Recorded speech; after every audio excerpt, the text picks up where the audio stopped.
igreja.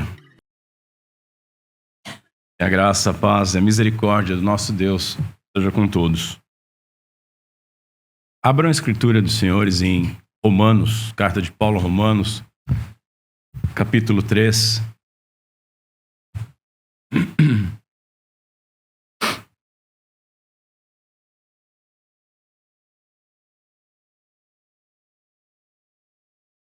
Romanos, capítulo 3, lá no verso 21.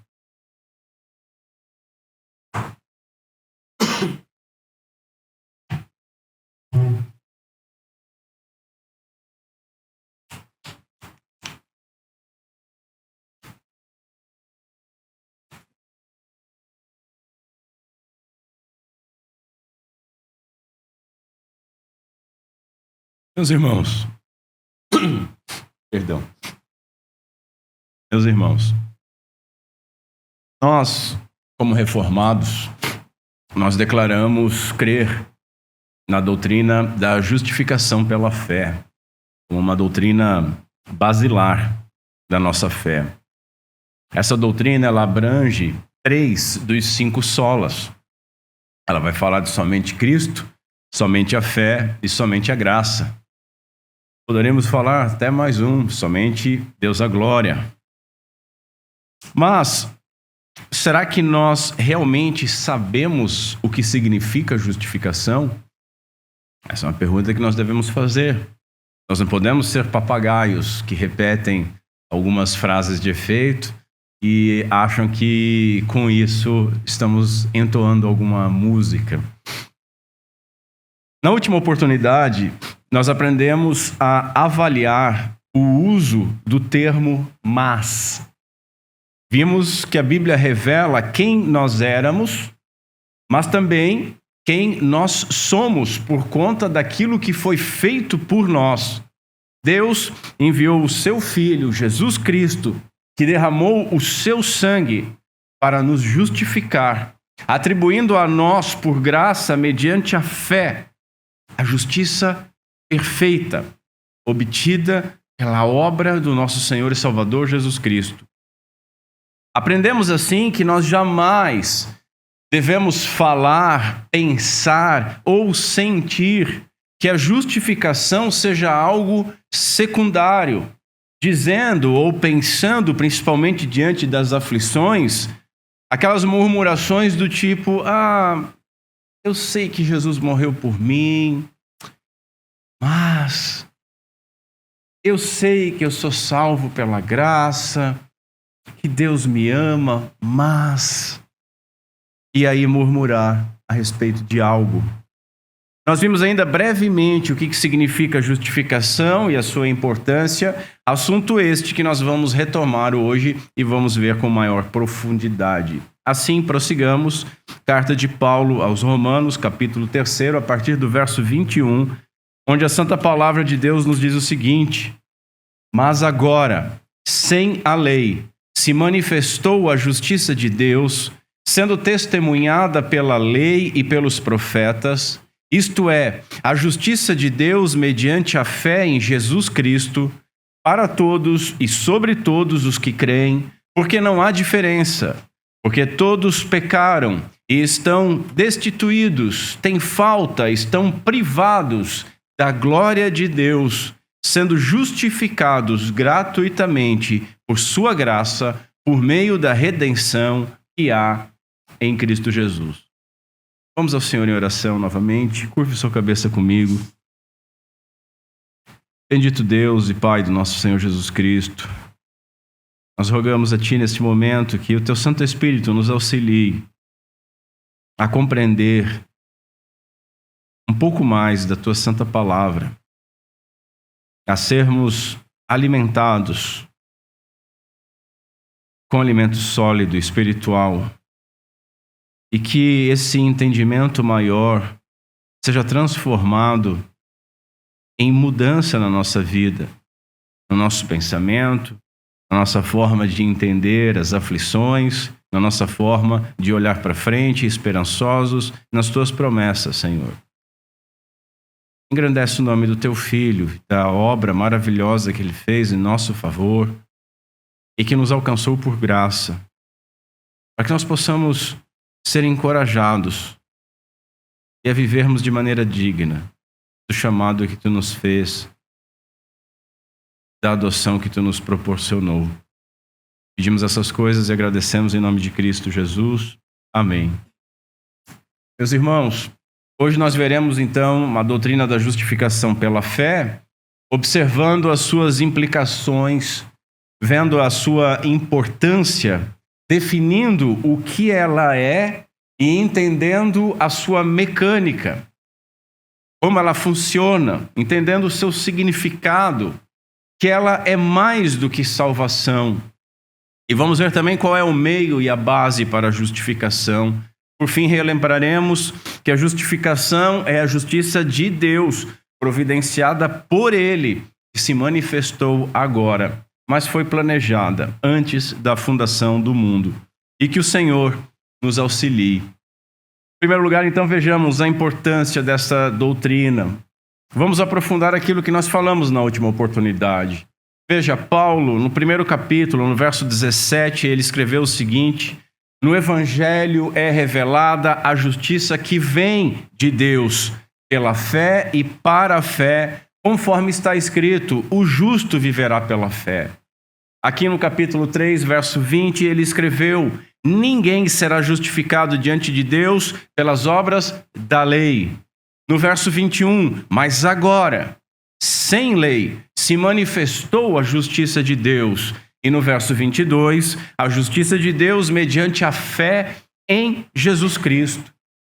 A doutrina extraída destas passagens é a justificação da fé, a doutrina da justificação da fé.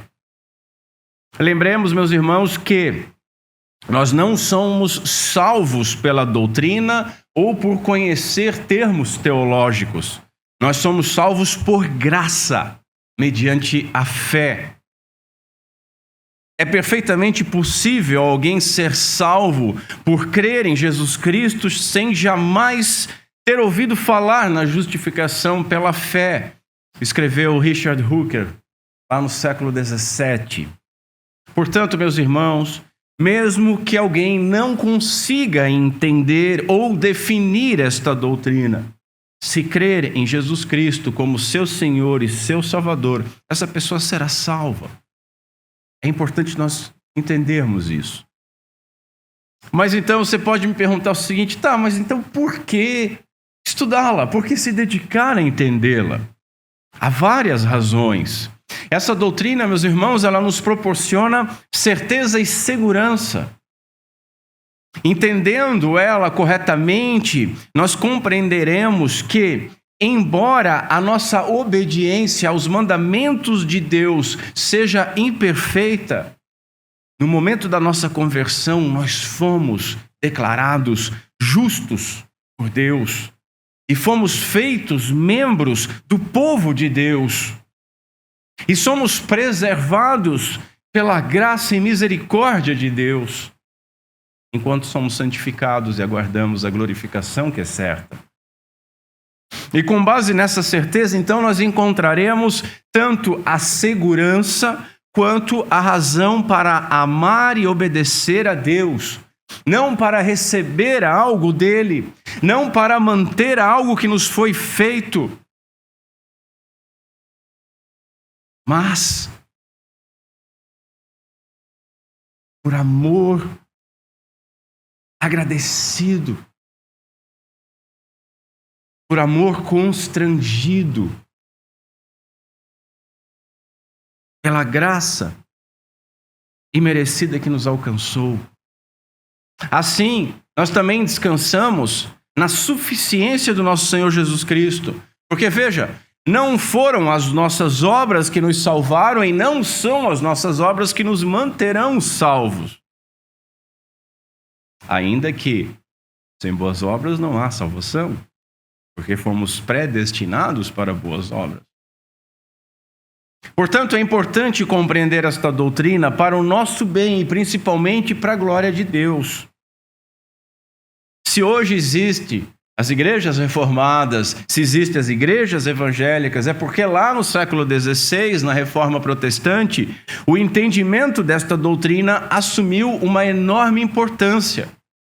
Veja, Lutero, ele se converteu quando ele descobriu que a justiça que vem de Deus é a justiça que Deus imputa a pecadores, cobrindo os seus pecados e permitindo então que eles sejam considerados justos aos olhos de Deus, aos puríssimos olhos de Deus.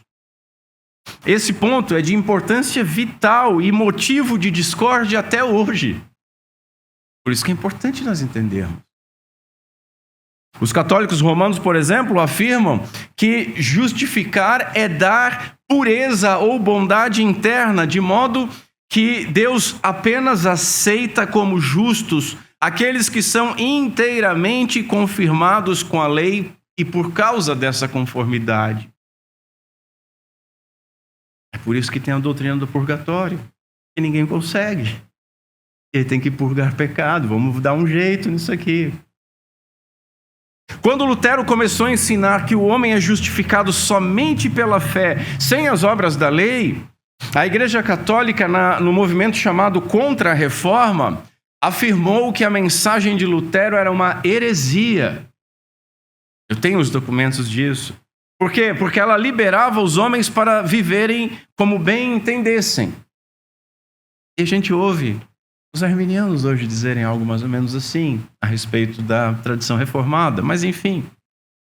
Lá no Concílio de Trento, a justificação pela fé ela não foi somente condenada como herética, mas todos aqueles que crescem na doutrina da justificação de fé foram amaldiçoados com um anátema. É sério isso. Sério isso.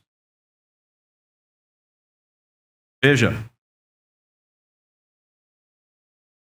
o movimento ecumênico tenta juntar novamente a igreja evangélica com a católica. Só que os documentos deles dizem que nós somos hereges e malditos. Fica meio difícil, né?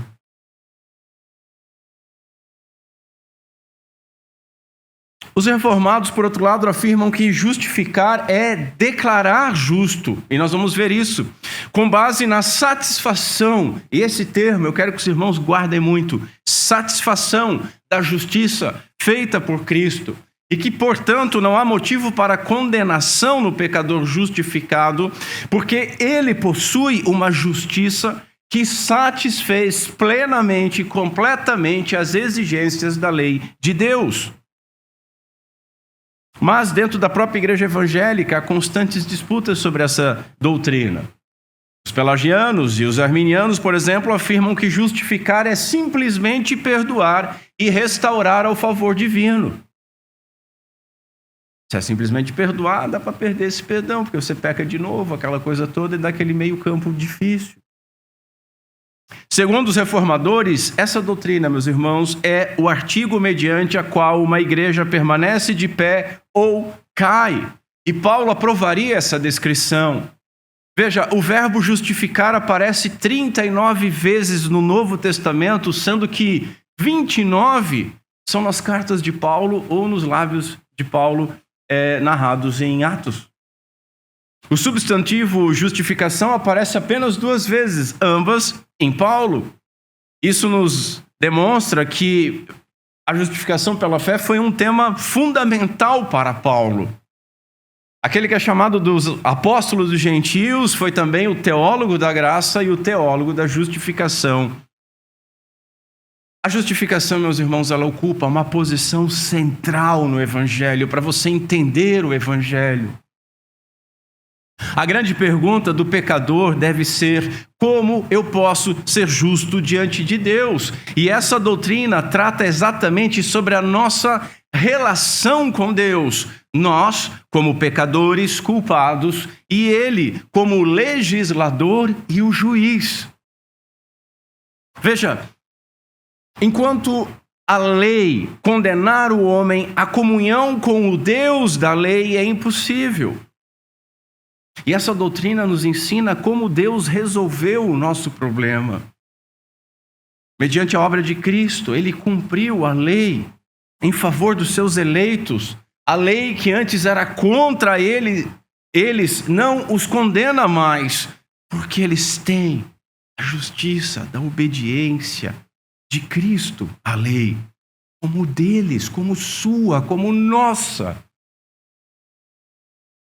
Portanto, justificados pela fé, nós podemos nos aproximar de Deus sem qualquer temor de sermos desprezados ou rejeitados ou lançados fora, para glorificá-lo e desfrutá-lo para sempre, tendo a garantia antecipada de sermos declarados justos não somente hoje, mas também no juízo final. Em segundo lugar, vamos definir então justificação. Justificar significa declarar justo. Isso é outra coisa que os irmãos precisam ter gravado. Declarar justo. Como nós vimos, o catolicismo afirma que justificar é fazer justo. O vocabulário de Paulo, ele tem as suas raízes no Antigo Testamento, usando o termo justificação como uma ação divina que declara o homem como justo, não transforma. Veja, no capítulo 4, Paulo usa 3 sinônimos de justificar. Ele fala imputar justiça, perdoar, remir pecados e não imputar o pecado.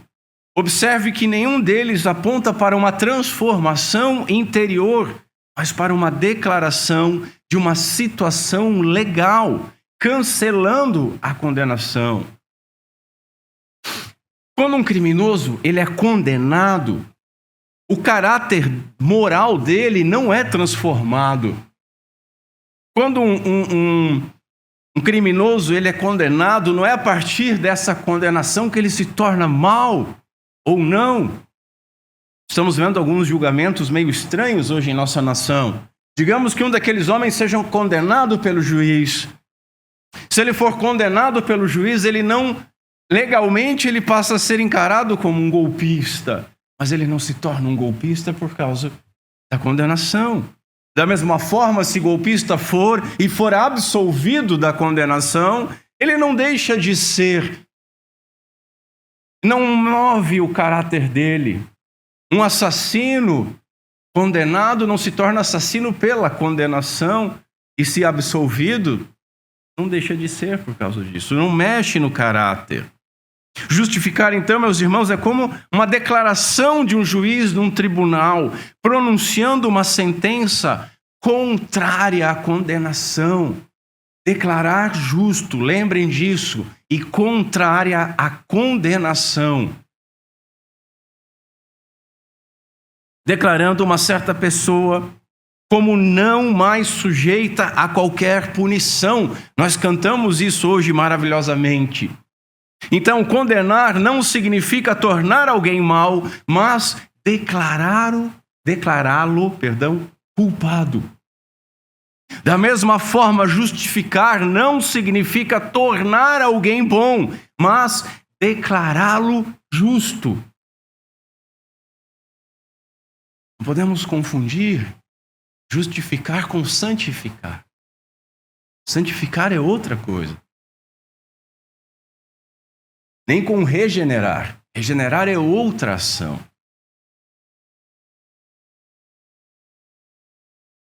Lucas, capítulo 7, verso 29, registrou o seguinte: E todo o povo que ouviu a João Batista e os publicanos, tendo sido batizados com o batismo de João, justificaram a Deus. Em Romanos, capítulo 3, no início do capítulo 3, nós já expomos isso, Paulo disse o seguinte: seja Deus verdadeiro e todo homem mentiroso, como está escrito, e aí ele cita as escrituras para dizer isso, para que sejas justificado em tuas palavras. Quem? Deus. Para que Deus seja justificado em tuas palavras e venças quando fores julgado. Por que eu citei esses 2 textos? Porque são 2 exemplos que mostram que justificar não significa tornar alguém justo, porque ninguém pode tornar a Deus justo. O que nós podemos fazer? Declará-lo como justo, porque justo ele é. Portanto, justificação é uma declaração legal a respeito do homem, não uma obra operada no interior do homem. É a dádiva divina de uma posição e de um relacionamento para com Deus, não a dádiva de um coração novo. O Evangelho é a declaração de que Deus justifica os pecadores que crerem em Jesus Cristo como um dom gratuito e imerecido. Vejamos então a mecânica da justificação.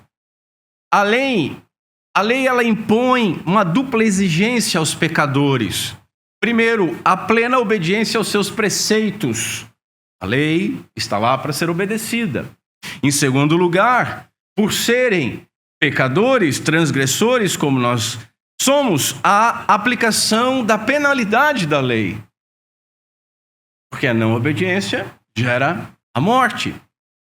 Obedecer à lei é impossível para o homem caído, e a penalidade da lei é a morte. Então, basicamente, isso é a primeira metade do Evangelho que nós vimos até então. Agora, observe, a Bíblia diz o seguinte, lá em Números: Yahvé não tem por inocente o culpado. Outro exemplo, Provérbios 17, Yahvé detesta, odeia quem justifica o ímpio e quem condena o justo. Nós, como pecadores, nós desaprovamos quando um juiz absolve um criminoso, não é verdade? Nós ficamos indignados. Meus irmãos, Deus, Ele não abriu a mão da sua lei. Deus, Ele não inocenta o culpado. Deus é justo e tratará cada um conforme aquilo que essa pessoa merece. Mas a doutrina da justificação afirma que Deus, o justo juiz, que revela a sua ira dos céus contra toda a impiedade e injustiça dos homens, como nós vimos no capítulo 1, ele justifica pecadores. Aí a gente tem um problema, temos que resolver isso aqui. Como que faz isso? Nós já expomos um pouco disso, hoje nós estamos centrados mais no termo. Mas note, os versos 24, a partir do verso 24 aqui do capítulo 3, nós lemos assim: sendo justificados gratuitamente por sua graça, por meio da redenção que há em Cristo Jesus, a quem Deus apresentou como propiciação, satisfação, no seu sangue, mediante a fé, para manifestar a sua justiça, por ter Deus, em sua paciência, deixado impunes os pecados anteriormente cometidos, para a demonstração de sua justiça neste tempo presente, para que ele seja justo e o justificador daquele que tem fé em Jesus Cristo. Então, meus irmãos, Paulo está ensinando que o Evangelho não é a violação da justiça divina pelo próprio Deus.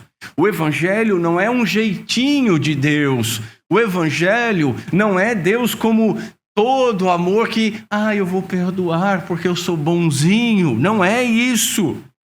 Pelo contrário, o Evangelho é a revelação da justiça de Deus.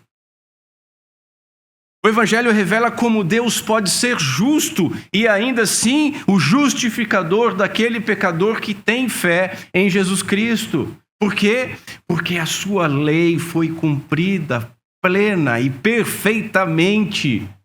Porque o nosso Senhor Jesus Cristo foi apresentado como propiciação, como satisfação.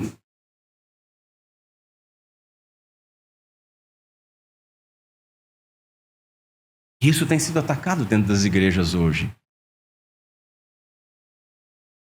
É dito que isso é um conceito imoral. É dito que isso faz de Deus alguém perverso. Se Deus é bom, se Deus é luz, se Deus é amor, Ele pode perdoar. Que Deus é esse? Que para perdoar precisa ter a sua ira satisfeita e precisa sacrificar o seu filho.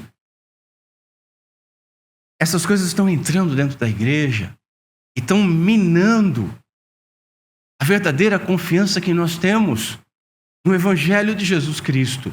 Estão minando a obra que foi feita, perfeita do nosso Senhor.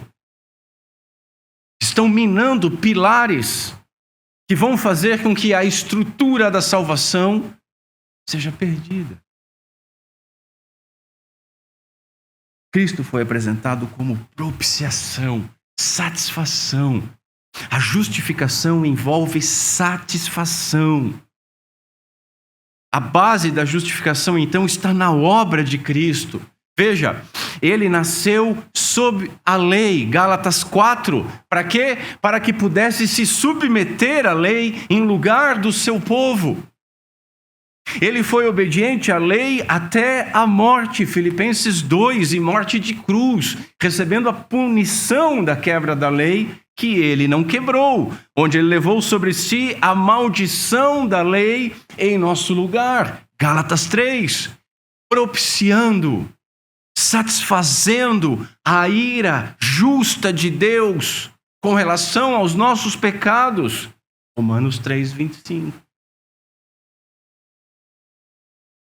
Unidos a Cristo, a virtude da sua justiça como nosso substituto e representante, nós não temos justiça própria, diz Paulo, que procede da lei, mas aquela que é mediante a fé em Cristo, a justiça que procede de Deus, baseada na fé. Filipenses 3. Nós vimos que Jesus obedeceu à lei de forma ativa e passiva. Vamos relembrar isso. Passivamente, Jesus ele carregou os nossos pecados, morrendo em nosso lugar, em nosso favor. O justo dando a vida pelos injustos, recebendo a punição. Nós deveríamos receber. Ele morreu a nossa morte. Ele pagou a nossa dívida. Mas a doutrina da justificação ensina que Deus não somente perdoa, mas também acredita como nosso o mérito da justiça de Cristo. Nós vimos isso na penúltima oportunidade, onde aprendemos que Jesus também cumpriu a lei ativamente. Como? Obedecendo a todos os preceitos dela. Obedecendo a totalidade da lei. E o mérito da sua perfeita obediência é então imputado a nós, como se nós tivéssemos obedecido. Isso é maravilhoso. É pela imputação, o acreditar da sua retidão como nosso substituto e representante, que então nós somos declarados justos, porque estamos unidos a Cristo.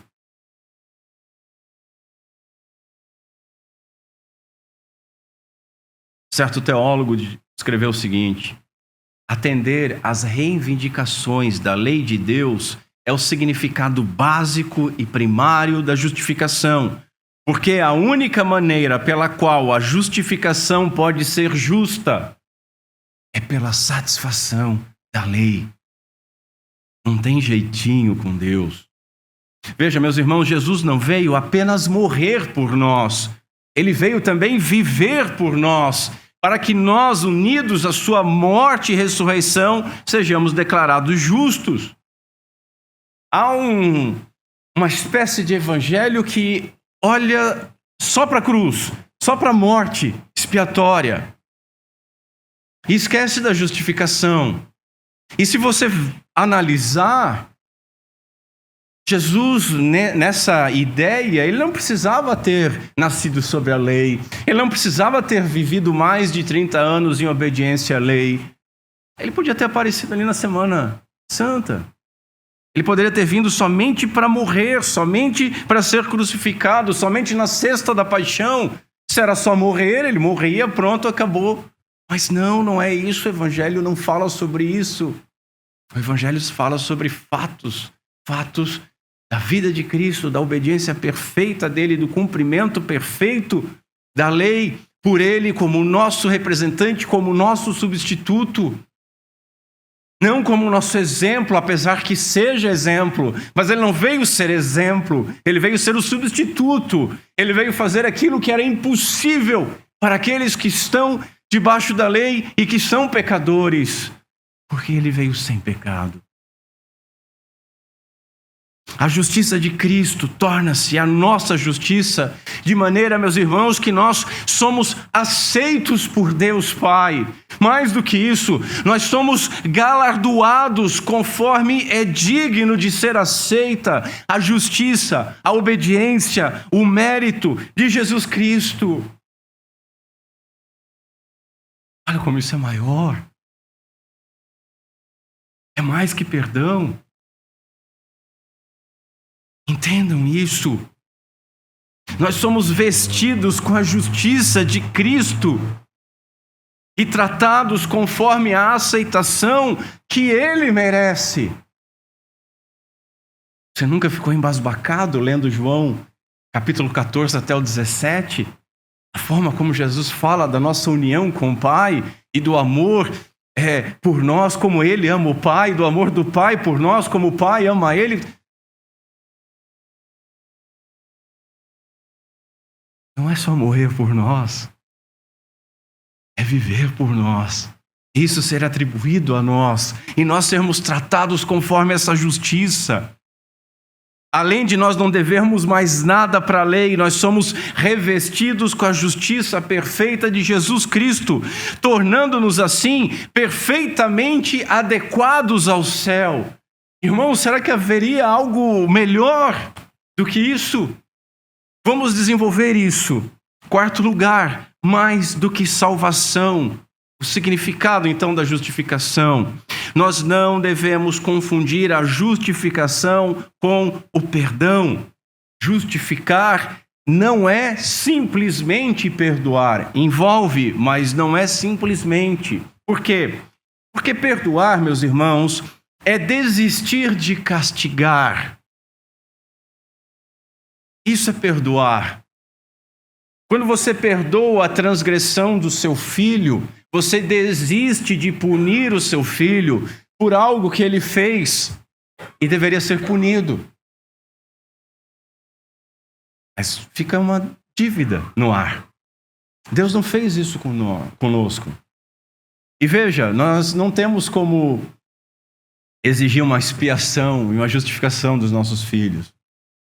Mas nós fomos justificados em Cristo.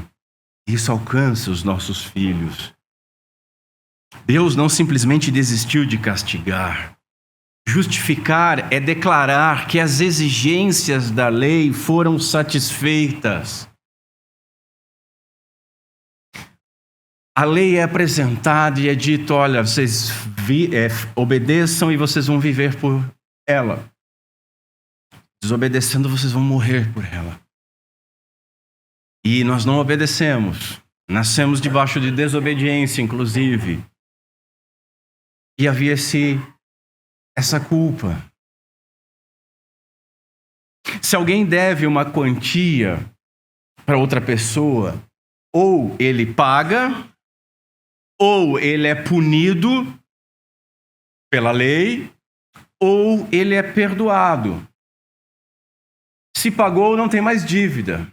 Se for punido pela lei, continua devendo. Não é verdade? Vamos lá, vamos dar uma olhada, usar um exemplo bem prático agora. Vamos supor que num mundo ideal, num Brasil ideal, longe do que nós vivemos, os responsáveis pelos desvios de verba do INSS, assim como do mensalão do Petrolão, fossem presos e ficassem presos. A dívida continua. Ela teria que ser paga de alguma maneira. Ou a dívida é perdoada. Você perdoa a dívida? Não, deixa assim. Quando há esse deixa assim, você mostra benevolência. Ok, entendo isso. mas aquela dívida permanece. Houve aquele buraco, você só abriu mão de castigar, de punir, de cobrar. Agora, se você perdoa, a dívida ela foi só desconsiderada. Deus poderia fazer isso com a sua lei, meus irmãos. Deus poderia desconsiderar a sua lei. Deus poderia desconsiderar aquilo que ele falou, dizendo, não, mudei de ideia. Aquelas pessoas que fazem a diferenciação do Deus do Antigo Testamento para o Deus do Novo Testamento. No Antigo Testamento Deus puniria, mas agora mudou, nós estamos sob a graça. Olha quanta deturpação a gente ouve sobre o Evangelho. Deus não poderia fazer isso, meus irmãos. Ele não poderia ir contra. Você, quando diz para o seu filho, filho, se você fizer tal coisa, papai vai te castigar. Se você não castigar o seu filho, você é tão injusto quanto ele. E você perdeu totalmente a autoridade diante do seu filho. Ele sabe que você não cumpre palavra.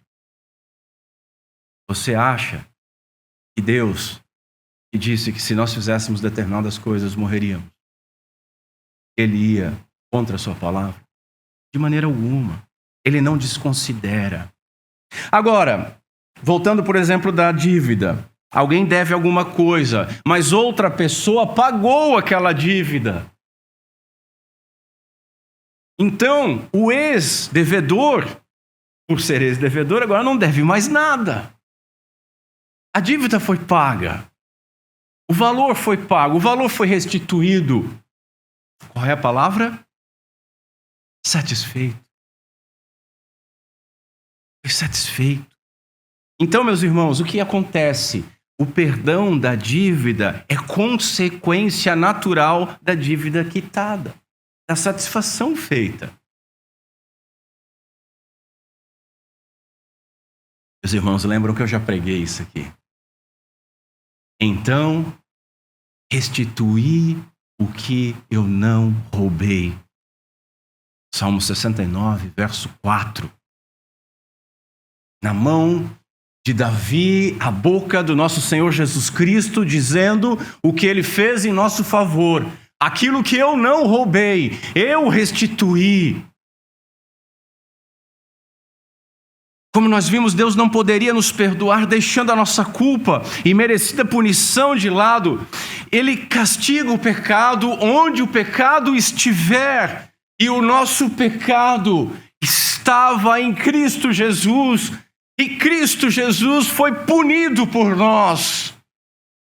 A ira de Deus foi plenamente derramada e satisfeita em Cristo Jesus. Ele bebeu todo o cálice da ira de Deus em nosso lugar, em nosso favor. Ele satisfez, ele pôde dizer, está consumado, esgotou, e pôde dizer, Pai, em tuas mãos eu entrego o meu espírito. Isso é maravilhoso. Isso é maravilhoso. E isso, para quem não está em Cristo, é terrível, porque Deus pune o pecado onde o pecado estiver. E Cristo satisfez os nossos pecados na cruz. Está consumado. Qual outro pode ter os seus pecados satisfeitos na sua própria carne?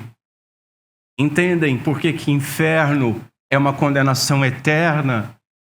Porque Deus vai punir. E não vai haver satisfação. Portanto, meus irmãos, a justificação é mais do que salvação. Vai além do perdão. É uma satisfação vicária. E que é vicário? Substituindo a gente como nosso representante, feita em nosso favor. Se a justificação fosse mero perdão, nós estaríamos apenas livres do castigo. Mas nós não teríamos entendido a dinâmica do reino de Deus. Porque nós, contudo, não teríamos nenhum outro bem. Não teríamos nenhum mérito. Nós estaríamos na condição de Adão antes da queda. Sim, não devemos nada mas também não temos nada para apresentar como nossa justiça. Nós não teríamos justiça, meus irmãos, para entrar em novos céus, em nova terra. Não teremos justiça para entrar na cidade celestial, na presença eterna de Deus. Agora, o fundamento da justificação é a satisfação de toda a justiça de Deus, cujo mérito e benefício são creditados a nós por graça. Esses benefícios vão além do perdão, além da redenção, trazem também expiação, trazem reconciliação, traz também a paz com Deus. Romanos 5, a adoção de filhos. Efésios 2, o direito de sermos co-herdeiros de Deus. Romanos 8. J.I. Packer diz: a justificação nos concede paz com Deus. Por quê? Porque o pecado foi perdoado. E também esperança da glória de Deus. Por quê? Porque os direitos do justo, Jesus, são conferidos ao crente. Nós recebemos então o direito a todas as bênçãos que foram prometidas aos justos. As promessas de Deus aos justos nos alcançam, porque o justo Cristo obedeceu a lei em nosso favor, e esse mérito nos é imputado. Esse mérito é nosso. Salmo 37 vai dizer assim no verso 29: os justos herdarão a terra e habitarão nela para sempre. Se fosse só perdão, nós não teríamos direito a habitar em novos céus e nova terra. Dr. Lloyd Jones escreveu o seguinte: antes de podermos ser admitidos no céu, precisamos ser revestidos de justiça. Se não formos, nos veremos na situação do homem que o nosso Senhor retrata em uma de suas parábolas. O homem que entrou na festa de casamento sem as vestes nupciais. O que aconteceu com este homem? Ele foi lançado fora. A declaração justificado é um veredito imediato à nossa conversão, que antecipa o veredito da absolvição no juízo final.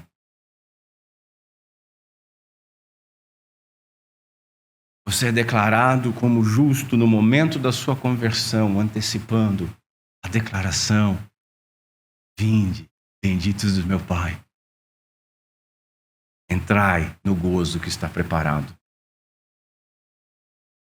Quem intentará acusação contra os eleitos de Deus? Escreveu Paulo. É Deus quem os justifica. Quem os condenará? É Cristo Jesus quem morreu, ou melhor, quem ressuscitou, o qual está à direita de Deus e também intercede por nós.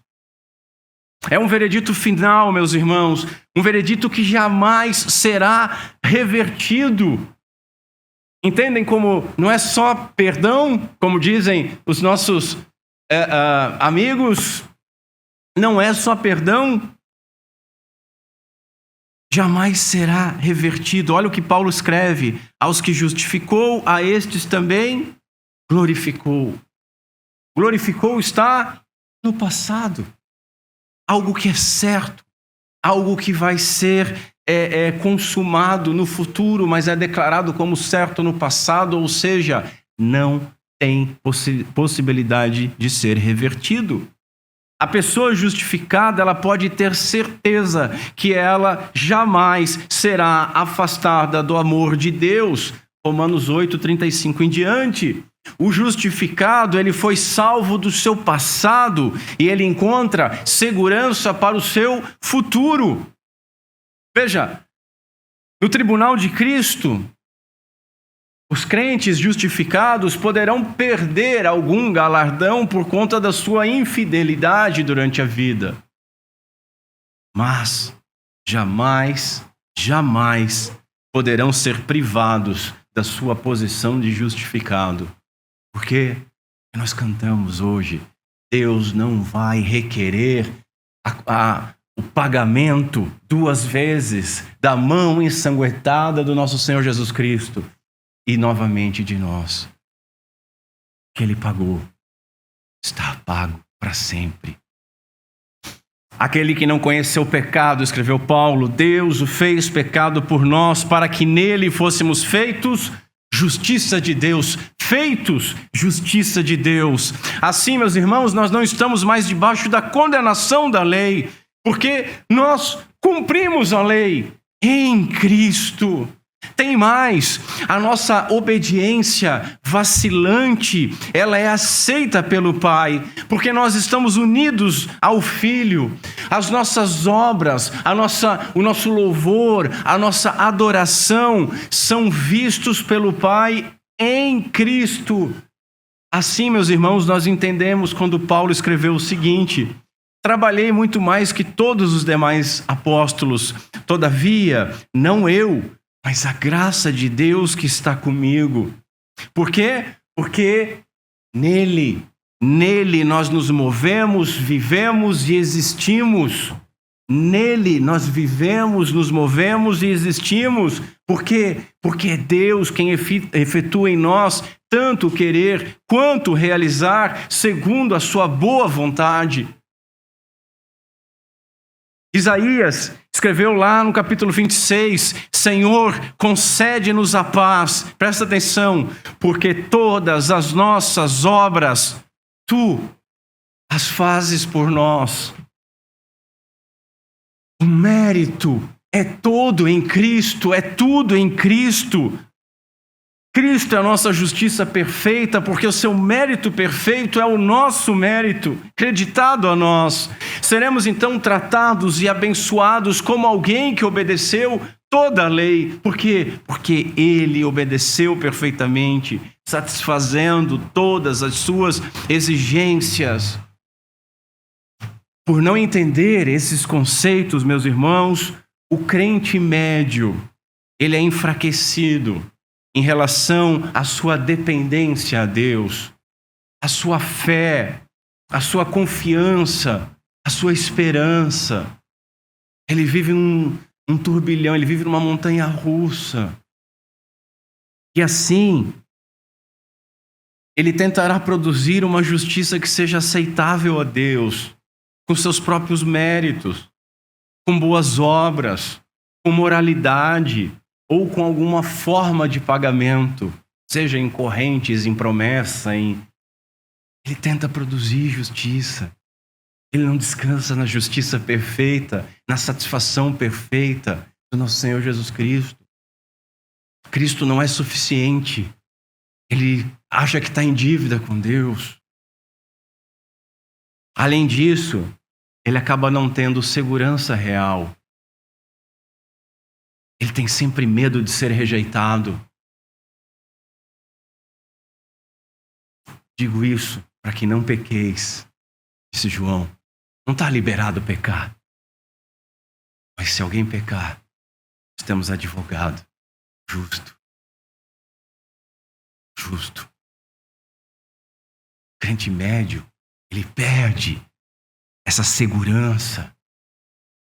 Ele acha que Deus faz com ele um bem me quer, mal me quer.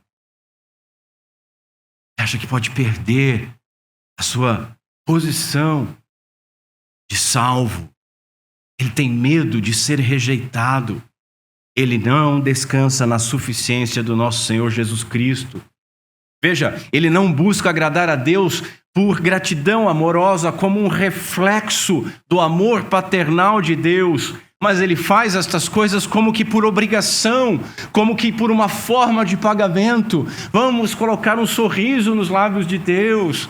Hoje ainda relembrava com a minha esposa, frio, com chuva, eu sabia que muitos irmãos não iam vir, não sabiam que tantos não iam vir, mas eu lembrei do meu primeiro pastor, que tinha uma ideia errônea, e ele dizia sempre no inverno, quando dava um dia de chuva, ele dizia assim: eu queria que Jesus voltasse num dia frio e de chuva. Tadinho, dispensacionalista, tudo errado, mas um homem de Deus, um homem salvo, vai estar na glória conosco se nós perseverarmos. na fé, mas é aquela ideia de adoração como uma obrigação ou como algo que é para efetuar um pagamento. Sabe, você ganhou alguma coisa, você tem que dar alguma coisa em troca. Por conta disso, meus irmãos, é que há tantas anomalias no meio evangélico. Assim, vejamos em quinto lugar o meio e a base da justificação. Os pecadores são justificados pela fé, através da fé, não tendo justiça própria, diz Paulo, que procede da lei, mas aquela que é mediante a fé em Cristo. Justiça que procede de Deus, baseada na fé. Como já foi dito, fé é apenas o instrumento, não é a base da justificação. Nós não somos salvos pela fé. A fé é instrumento, a fé é exigida de nós, mas não podemos esquecer, ela é dom de Deus. A fé está para a nossa salvação, como um garfo está para a nossa alimentação. Nós usamos o garfo para levar o alimento à boca, mas não é o garfo que nos alimenta, não é o garfo que fornece o alimento, não é o garfo que preparou e serviu o alimento. Então, a frase justificação somente pela fé, ela é um contraponto contra qualquer pretensão de mérito ou necessidade de obra. Mas nós temos que entender para não entender errado. A fé é o meio instrumental de sermos justificados. A base da justificação é a graça manifestada na obra satisfatória de Cristo. Efésios, capítulo 2, eu ia pedir para os irmãos abrir, não deixa que eu leio daqui, mas Efésios, capítulo 2, a partir do verso 4, diz assim: mas Deus, sendo rico em misericórdia, por causa do grande amor com que nos amou, e estando nós mortos em nossas transgressões, Ele nos deu vida juntamente com Cristo. Pela graça vocês são salvos, e juntamente com Ele, Ele nos ressuscitou e com Ele nos fez assentar nas regiões celestiais em Cristo Jesus. Deus fez isso para mostrar nos tempos vindouros a suprema riqueza da sua graça em bondade para conosco em Cristo Jesus. Porque pela graça vocês são salvos mediante a fé. Isto não vem de vocês, é dom de Deus, não de obras, para que ninguém se glorie. Nós somos salvos, meus irmãos, por graça, pelo favor imerecido de Deus, conforme a sua vontade. A sua graça nos concedeu a promessa de salvação e a sua graça nos concedeu o cumprimento desta promessa em Cristo. Tanto a base da justificação é a obra do Senhor Jesus Cristo. É o fundamento, o cumprimento da promessa de Deus. A fé é a total dependência desta promessa divina, confiando e descansando totalmente na obra de Cristo. Na obra de Cristo. Eu vou deixar 2 pontos para a gente continuar em outro momento.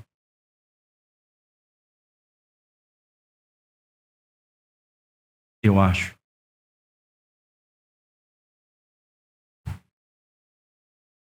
Vamos passar rápido por esse ponto, me excedi nos pontos iniciais.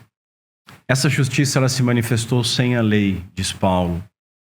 Nós vimos que a lei ela não pode justificar o pecador, a lei ela vem simplesmente nos mostrar, ela prova, ela passa o vale que nós merecemos a ira de Deus. Por ela vem o pleno conhecimento do pecado. Veja, evangelho não é uma lei, não é algo que nós temos que fazer, é algo que nos foi feito. Senão a salvação seria impossível. Quanto que nós teríamos que obedecer? Nós não teríamos segurança nem garantia, a nossa confiança estaria no braço da carne, não no poder de Deus. A estabilidade viria das mãos de um homem volúvel, não das mãos daquele que não muda. Esse foi o dilema de Lutero. Mas veja o que Paulo diz. Mas agora, sem lei, se manifestou a justiça de Deus, sendo testemunhada pela lei e pelos profetas. Quem providenciou e quando foi planejada essa justiça? Nós já vimos isso. É a justiça que vem de Deus. Deus planejou na eternidade primeira. O pacto da graça é revelado no mundo depois da queda, mas ele é anterior. Está lá no pacto da redenção. Para quem estuda nas quartas-feiras sabe do que eu estou falando. O evangelho é o poder de Deus para a salvação de todo aquele que crê, primeiro do judeu e também do não-judeu. É mais do que uma mensagem, é a proclamação daquilo que foi feito por nós. É a justiça de Deus, Paulo diz no verso 21. A justiça que vem de Deus, preparado, determinado, providenciado, tornado acessível pelo Pai.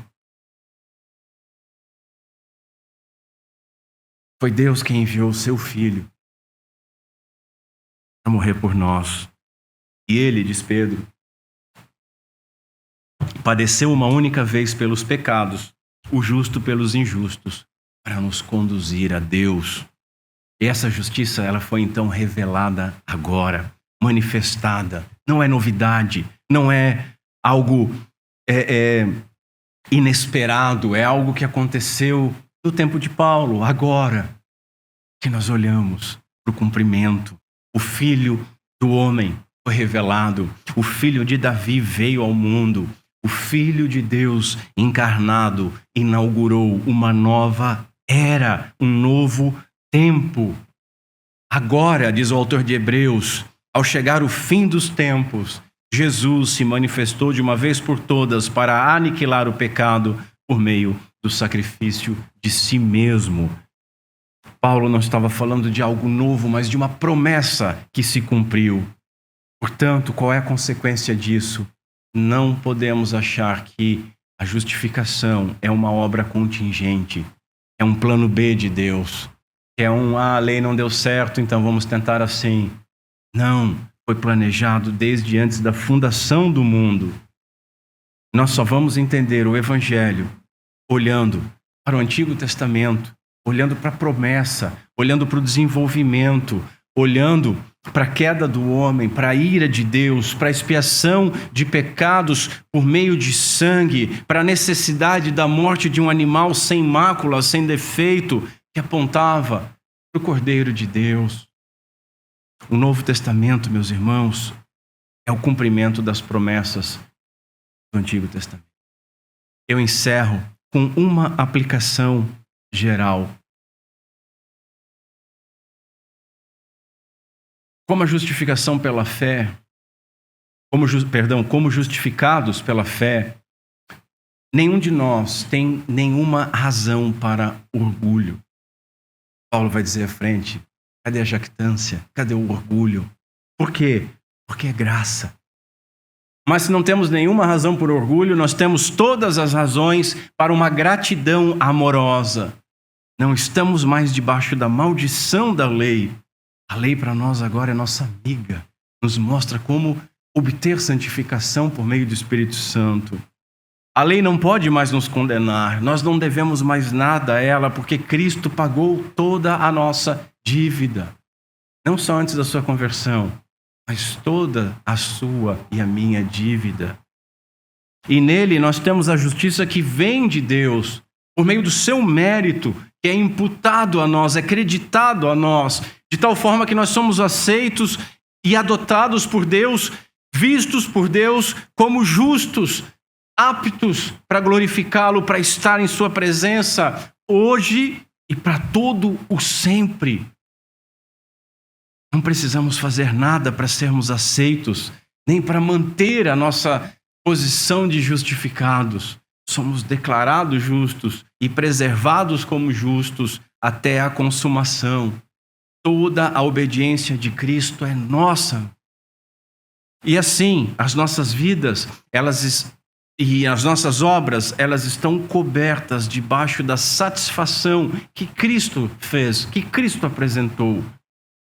A justificação é uma ação graciosa de Deus, declarando judicialmente que aquele que crê em Jesus Cristo é justo, por meio de imputação, por meio de uma justiça superior, por meio de uma justiça que é acreditada, que vem de Deus, que redimiu o pecador, verso 24, e propiciou, satisfez a ira de Deus, verso 25. Deus e a sua lei, satisfeitos por Cristo. É tudo em Cristo. É tudo por Cristo. Cristo é suficiente. Que Deus nos auxilie verdadeiramente a entender, a crer e a viver tendo essa segurança. Que Deus Pai seja misericordioso conosco. Por Cristo Jesus. Amém.